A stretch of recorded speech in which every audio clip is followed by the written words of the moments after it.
Dear learners, कैसे हो आप सभी। उम्मीद करती हूँ आप बहुत ही अच्छे होंगे और बहुत ही अच्छे से चीज़ों को सीख रहे होंगे। You all are welcomed at our YouTube channel SSC golden Gyan, and today we are going to start a new topic that is clause.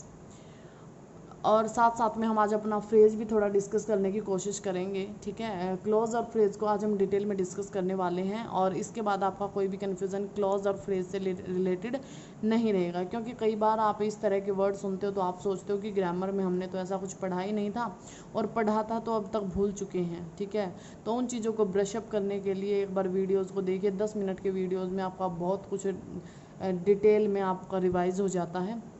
Video अगर पसंद आए तो लाइक कीजिए, शेयर कीजिए और चैनल को सब्सक्राइब कीजिए और अपना सपोर्ट इसी तरह से बनाए रखिए। चलो फ्रेंड्स, आज का टॉपिक डिस्कस कर लेते हैं क्लॉज। क्लॉज क्या होते हैं? अगर क्लॉज के बारे में हम बात करें तो क्लॉज सेंटेंस का ही एक ऐसा पार्ट होते हैं जिनके अपने सब्जेक्ट एंड प्रेडिकेट होते हैं। जी हाँ, अपने सब्जेक्ट एंड प्रेडिकेट होते हैं। सब्जेक्ट और प्रेडिकेट हम डिटेल में अपनी एक लास्ट वीडियो में सब्जेक्ट एंड प्रेडिकेट नाम से थंबनेल है, उसमें हम डिस्कस कर चुके हैं। अगर आपको कोई डाउट है तो आप वीडियो जाके दे सकते हैं।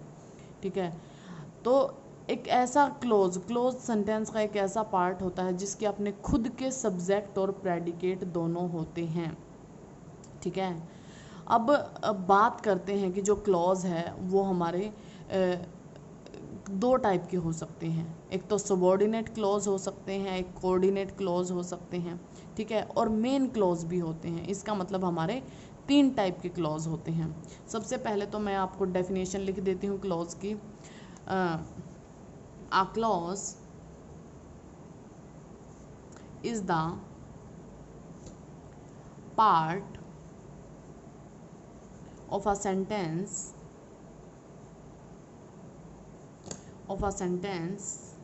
having its own subject and predicate।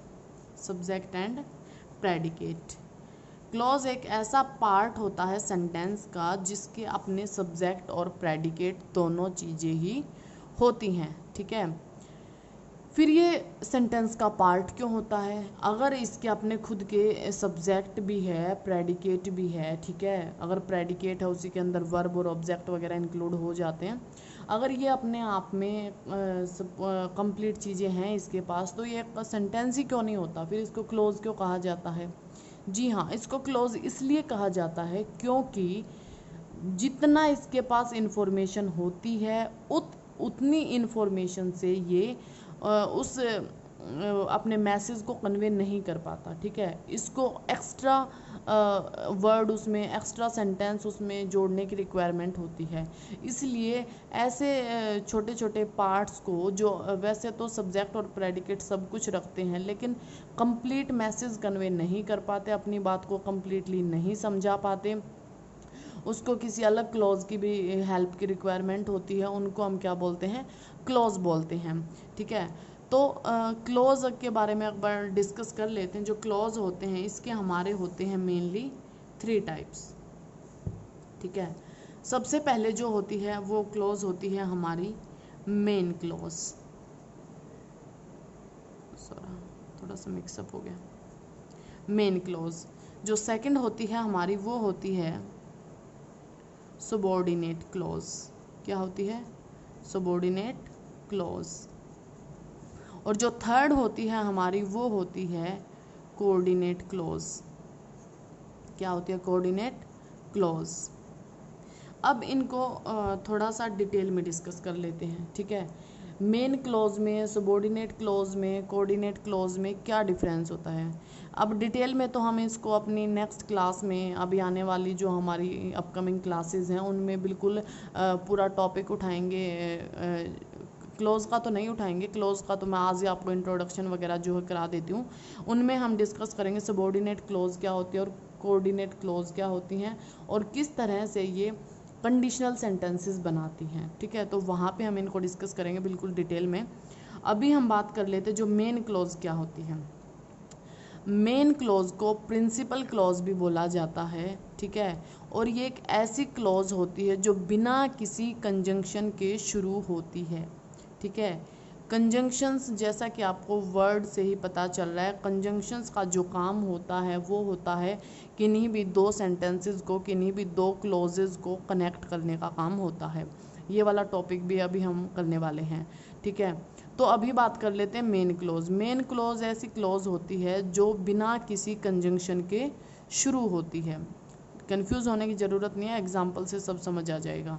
फिर बात करते हैं हमारे सुबॉर्डिनेट क्लोज की। सुबॉर्डिनेट क्लोज हमारे वो क्लोज होते हैं जिनके आगे कोई सुबॉर्डिनेट कंजंक्शन यूज़ होती है, ठीक है। और कोऑर्डिनेट क्लोज हमारे ऐसे क्लोज होते हैं जिनके आगे हमारी कोई भी कोऑर्डिनेट कंजंक्शन यूज़ होती है, ठीक है। अब एक एग्जांपल से आप समझोगे तो आपको अच्छे से चीज़ें पता चलेंगी। जैसे फॉर एग्जांपल हमने कोई भी वर्ड लिख लिया, तो सॉरी सेंटेंस लिख लिया, sorry friends, Mohan reached Mohan reached the station Mohan reached the station after the train had left after the train had left, ठीक है। Mohan reached the station after the train had left। अब एक बात बताइए, सब्जेक्ट है Mohan, reached है वर्ब की second form, the station है ऑब्जेक्ट, ठीक है। Mohan reached where the station, ठीक है।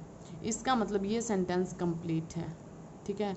उसके बाद वर्ड आया आफ्टर, ये है हमारा एक कंजंक्शन, ठीक है। आफ्टर द ट्रेन क्या है, सब्जेक्ट है।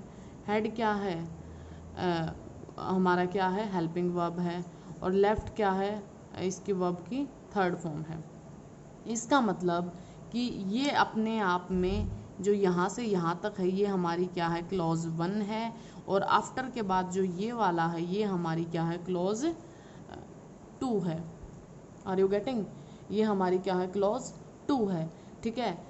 इसका मतलब यहाँ तक जो ये सेंटेंस था, Mohan reached the station, Mohan station पर पहुँचा, इससे मैसेज कंप्लीट नहीं हो पाया।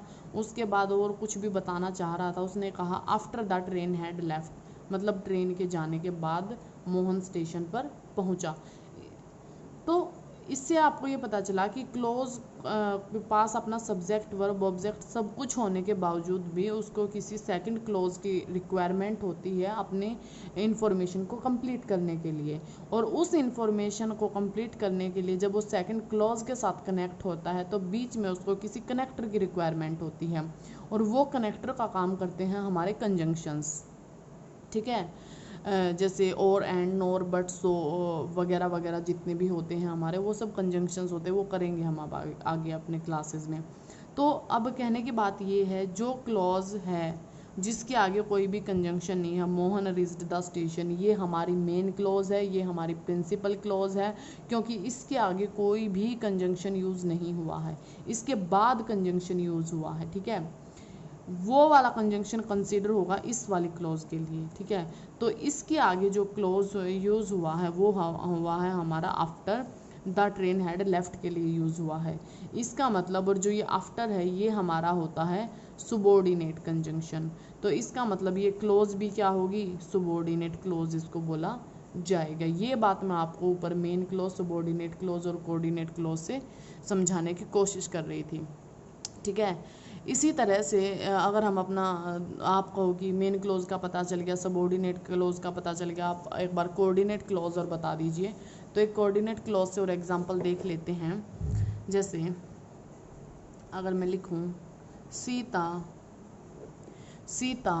Did all the arrangements, Sita did all the arrangements well, and his brother